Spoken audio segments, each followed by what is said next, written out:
मेरे से कुछ लोग पूछ रहे थे कि आप एडवांस में क्या क्या करवाएंगे। तो मैं उन सभी लोगों को इतना बोलना चाहूँगा कि हमारा जो बीएनएन एडवांस का कोर्स है, जितनी भी अभी अब तक आपने बीएनएन पढ़ा है, वो एडवांस का 5% भी नहीं है। वो बीएनएन एस्ट्रोलॉजी का 5% भी नहीं है, अभी जो आप 12 क्लासेस में पढ़ोगे। तो मतलब 95% मटेरियल आपको हमारे एडवांस कोर्स में मिलेगा। तो आप समझ सकते हो किस लेवल पर कोर्स जाने वाला है, पहली बात। दूसरी बात, हमने 24 क्लासेस का कमिटमेंट जरूर किया है, लेकिन आपका विश्वास, आपका फेथ, आपका मेरे पे ट्रस्ट जो है, उसको देखते हुए अगर जरूरत पड़ी, कोर्स अगर उतने टाइम पे कंप्लीट नहीं हो पाता है, तो हम या तो क्लासेस इंक्रीज कर देंगे या टाइम इंक्रीज कर देंगे। इस बात का भी कमिटमेंट है। जो मैंने कमिटमेंट किया उसको पूरा करके ही आपका ये बैच खत्म होगा, कंप्लीट होगा।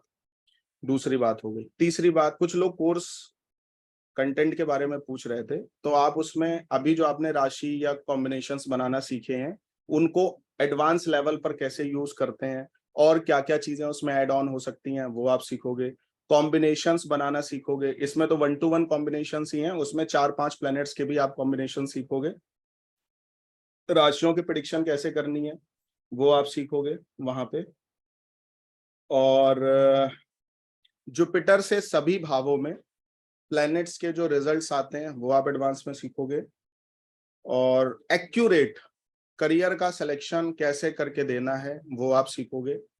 कभी कभी कुंडली में योगास पॉजिटिव दिख रहे होते हैं, लेकिन उनको माइन्यूट माइन्यूट माइन्यूट लेवल पर, अब किसी की अगर मैरिज का बहुत अच्छा कॉम्बिनेशन बना है ना, तो लेकिन उसकी मैरिज फिर भी अच्छी नहीं चल रही है, तो वो क्या कारण होते हैं। जैसे आप लोग बोलते हो ना कि मेरे चार्ट में ये कॉम्बिनेशन है, फिर भी मैं प्रोफेशन में अच्छा नहीं हूँ, करियर मेरा अच्छा नहीं है, बिजनेस मेरा नहीं चल रहा, इतने अच्छे अच्छे कॉम्बिनेशन चार्ट में पड़े हैं। वो माइन्यूट से माइन्यूट क्या लेवल होते हैं डिग्रिकली, वो चीज आप सीखोगे। अब किसी का कुंडली में सपोज सैटर्न 25 डिग्री 15 मिनट का पड़ा है, और किसी की कुंडली में सैटर्न 25 डिग्री 20 मिनट का पड़ा है, तो इतने में 5 मिनट के डिफरेंस में प्रोफेशन में क्या क्या चेंजेस आ सकता है, वो आप अपने एडवांस कोर्स में पढ़ोगे। ठीक है। सैटर्न का पूरा ट्रांजिट पढ़ोगे, जुपिटर का ट्रांजिट पढ़ोगे, जुपिटर का ईयर ट्रांजिट पढ़ोगे, मंथ ट्रांजिट पढ़ोगे, डे टू डे ट्रांजिट भी पढ़ोगे जुपिटर का। राहु और राहु केतु का भी ट्रांजिट आप पढ़ोगे। डेथ कैसे प्रेडिक्ट करनी है वो पढ़ोगे। सन, मून, मरकरी, वीनस, ये जो मूवेबल मतलब फास्ट मूविंग प्लैनेट्स हैं, उनका भी आप ट्रांजिट पढ़ोगे। नाड़ी कई प्रकार की है, भृगुनंदी नाड़ी, मीना नाड़ी, चंद्रकला नाड़ी, वो भी आप सब पढ़ोगे इसमें, इस कोर्स में। डबल ट्रांजिट पढ़ोगे। और एक्यूरेट बीटीआर मतलब बर्थ टाइम रेक्टिफिकेशन, मतलब हम लोग ऐसा कहते हैं कि हमारा जो मतलब बीएनएन है उसमें बीटीआर की कोई जरूरत नहीं है, क्योंकि प्लैनेट्स की शिफ्टिंग तो वही रहती है, लेकिन एक एक डिग्री तक का इफेक्ट आ जाता है। अगर कोई प्लैनेट किसी की कुंडली में असेंडेंट किसी डिग्री का पड़ा और किसी डिग्री का पड़ा, तो प्रिडिक्शन में बहुत बड़ा चेंज आता है। एक्यूरेट प्रिडिक्शन, इवन चंद्रमा तक की डिग्री को आप कैलकुलेट कर सकते हो बीटीआर करके, है ना। प्राइस तो बढ़ चुका है, आपको पता ही है, जितना आपसे लिया है उससे प्राइस बढ़ चुका है, अभी 19,000 ही है, और आगे इससे भी ज्यादा बढ़ जाएगा। और D150 चार्ट को आप मैनुअल लेवल पर बनाओगे और उससे प्रिडिक्शंस करोगे, यहाँ के कॉम्बिनेशन कैसे रिजल्ट दिख रहे हैं, और D150 में कॉम्बिनेशंस को कैसे रीड करना है।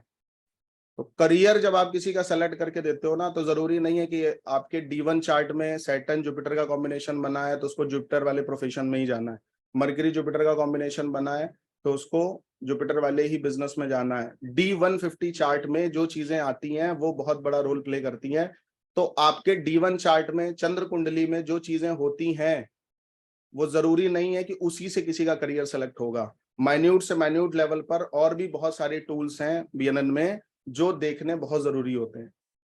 उसके बाद सभी तरह के प्रोमिसेस आप पढ़ोगे, चाहे मैरिज का प्रॉमिस हो, चाहे फॉरेन ट्रेवल का, सेटलमेंट का, हेल्थ का, प्रोफेशन का, चाइल्ड का, एजुकेशन का, जितने भी तरह के प्रोमिसेस होते वो भी आप पढ़ोगे। रेमेडी बीएनएन के हिसाब से कैसे दी जाती है हर एंगल पर। कर्मा मैनेजमेंट कैसे देखा जाता है, किसको श्राप लगा है, किसको कितने साल जन्म का श्राप लगा है, कितने पूर्व जन्म के श्राप लगे, किसने श्राप दिया है, क्यों करियर किसी का अपग्रेड नहीं हो पा रहा है, उसके पीछे कारण क्या है, लॉजिक क्या है, वो सब चीजें आप इस कोर्स में पढ़ोगे। जो एडवांस ऑलरेडी कर रहे हैं उनको भी यही कंटेंट रहने वाला है। जो अभी आप लोग करने वाले हो 12 फरवरी से, उनका भी ये कंटेंट रहेगा। बीएनएन से किसी के घर का वास्तु कैसे सेट करना है, वास्तु एज पर बीएनएन, ठीक है। तो बीएनएन एस्ट्रोलॉजी भृगुनंदी नाड़ी के हिसाब से किसी के घर का एक्यूरेट वास्तु करके देना। जो रेमेडियल टूल हैं वो बीएनएन के भी होंगे और वास्तु के भी होंगे, ताकि व्यक्ति को बहुत ज्यादा एफर्ट ना करना पड़े अपने किसी भी नेगेटिव प्लेनेट की नेगेटिव एनर्जी से बचने के लिए। तो बीएनएन वास्तु भी आप पढ़ोगे। तो मैंने एक नाम, मतलब मैंने अपना जब कोर्स लॉन्च किया था तो एक लाइन मैंने टैग लाइन लगाई थी, एवरीथिंग रिलेटेड टू बीएनएन। मतलब बीएनएन एस्ट्रोलॉजी में जो कुछ भी है वो सब आपको आपके इस कोर्स में मिलेगा। क्लासेस इंक्रीज करनी पड़ी तो भी मैं करूंगा, जो भी चीजें करनी पड़ेंगी वो सब मैं आपके लिए करूंगा। जिन्होंने मेरे पर फेथ किया है उन सबके विश्वास को मैं कई गुना और बढ़ा दूंगा। मेरे एक इशारे पर आप मेरे कई कोर्सेज परचेज कर लोगे। इस लेवल की मेहनत करके आपको दूंगा। मैं आपको ज्योतिष पढ़ाऊंगा नहीं, बल्कि ज्योतिषी बना के भेजूंगा। इस बात का मेरा कमिटमेंट है। तो अभी मेरे को लगता है जिन्होंने एडवांस में एडमिशन लिया है उनके सारे डाउट क्लियर हो गए होंगे।